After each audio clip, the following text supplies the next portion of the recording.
tunalegogi awafahamu Mungu bedi amen Tuhan amen kowono hapa ona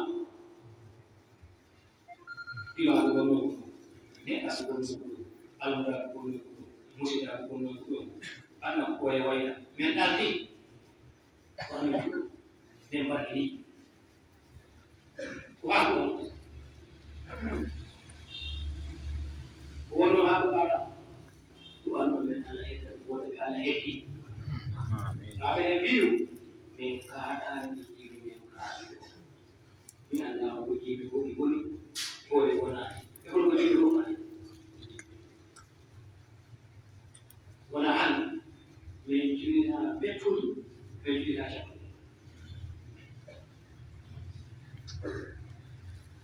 Kalau kita menjual betul kita dapat ini ambil yang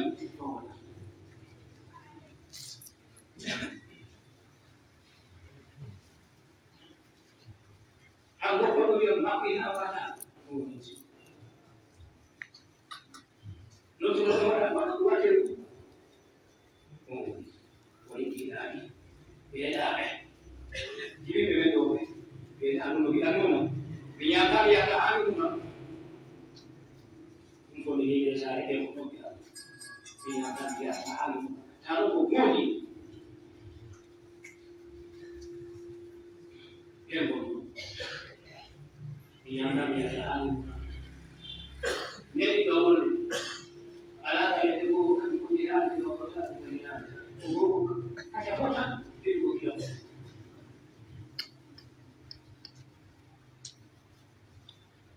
boleh bawa orang ini kayak itu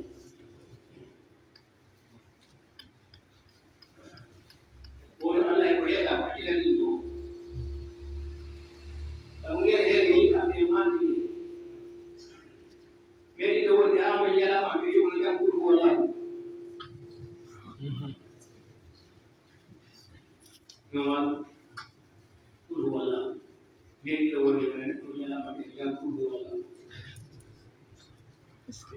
Cuma ni, dia kondo, dia pun tidak ada mana, dia pun tidak ada kondo. Cuma dia tahu. Alam berjam itu memang alam berjam itu alam itu memang ego dia berjam itu ego dia itu dekat dah dia dia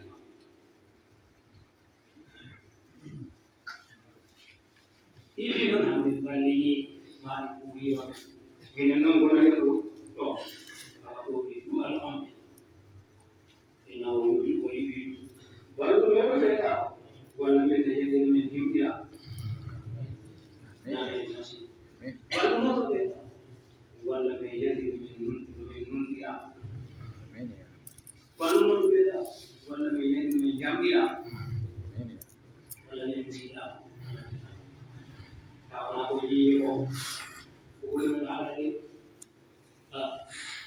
ko yi ko fami ko di masalah kalau ko fai ko ala masalah imanyo ari umuro ko ala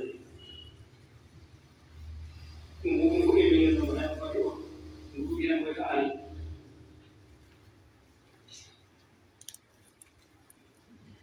lo ko la ko pino mani ala pino dalam diri wali ko ala ko ila dile ayahul li ayyikum bisalai fa inna salaha lakum salam bi ayu anu yes ko nonde Allah ko ila itu ba ko sai mo ko yes ko le ko ke ila ba ko no di ala ko ila ni mari wa ko di mari wa ko me mari wa ta ni wa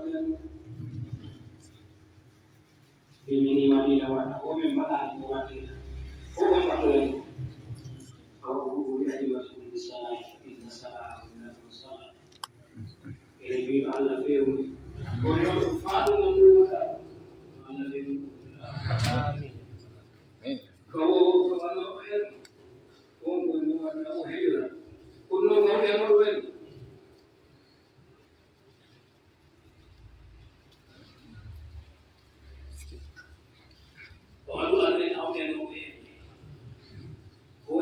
مثلا الأعوام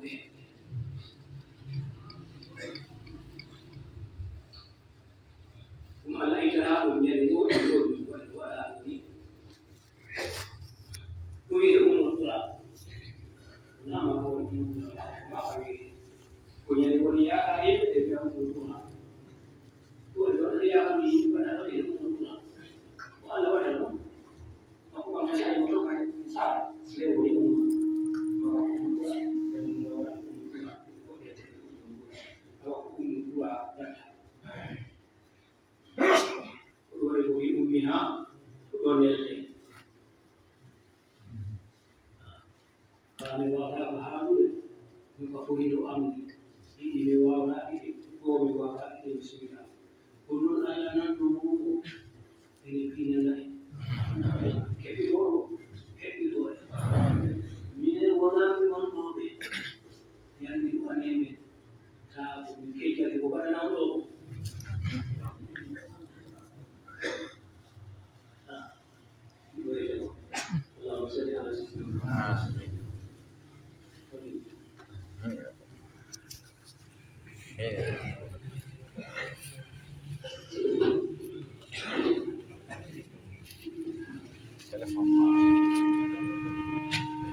Wala